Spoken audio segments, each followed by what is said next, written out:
রাতের খাবার বাড়তে বসে আছে, আর আজকে রাত্রের খাবারে আছে অবশ্যই আমরা রেগুলার রুটি খাই, তাই তো? বেসিক্যালি এর সাথে নানটা বেটার লাগতো। আমি 2 পিস খাবো, 2 পিস কেন? রুটি।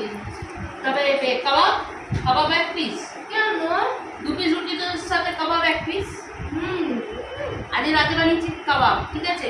আগুনে পুড়িয়ে না, কিন্তু প্যান ফ্রাই যে কাবাবটা হয় সেটাই বানিয়েছি। কালো কালো দেখতে হয়েছে তো, প্রথমেই আগে কেউ কমেন্টস করে অবশ্য না কালো কালো দেখতে হয়েছে, কালোই দেখতে হয়, কাবাব একটু কালোই হয়ে যায়। আচ্ছা, কে কে চেকেছিস? বাবান চেকে কেমন লেগেছে তোর? হেভি। তোর বাবা চেকে যায়, তুমি চেকেছো তো? কখন চাকবো না, আমার চাকাটা দাও আগে। ঠিক আছে, তুমি চেকেছো তো? না, আমার চাকাটা আগে দাও। কি চাকাটা দেবো?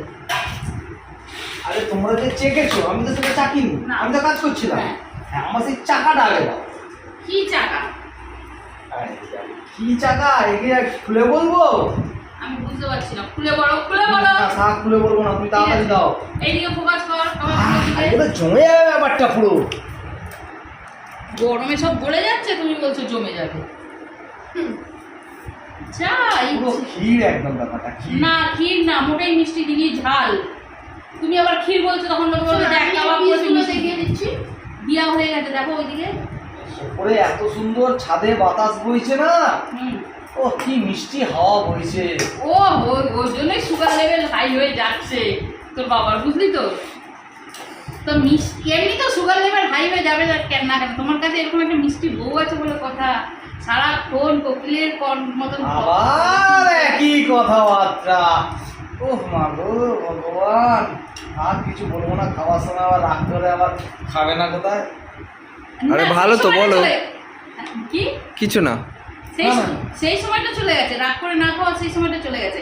এখন রাগ করলে খেয়ে দিয়ে বসে থাকি, কে খেলি না খেলি ডিকুচি করে আছে তো। ও তার মানে যে রাগ করাটা ফাউ ফাউ ছিল। ওটা তখন কি ছিল, পা শক্ত করার ব্যাপার ছিল। এখন তো তোর দেখো না হচ্ছে এই না, আজকের খাবারটা একটু ইউনিক আছে। একটু ইউনিক আছে, বারবার ওই রোজ মাংস মানে ওই মাংস কষে মশে দাও, ও বোঝা আমার ভালো লাগে না। ব্যাপারটা কি বলো তো, আমরা বাঙালি তো নেড়ে চেড়ে খেতে ভালোবাসি। বাবা এটা তোর হ্যাঁ, আমরা নেড়ে চেড়ে খেতে ভালোবাসি। খুব ভালো করেছো, আর একটা রুটি কমিয়ে দাও বরঞ্চ আমার।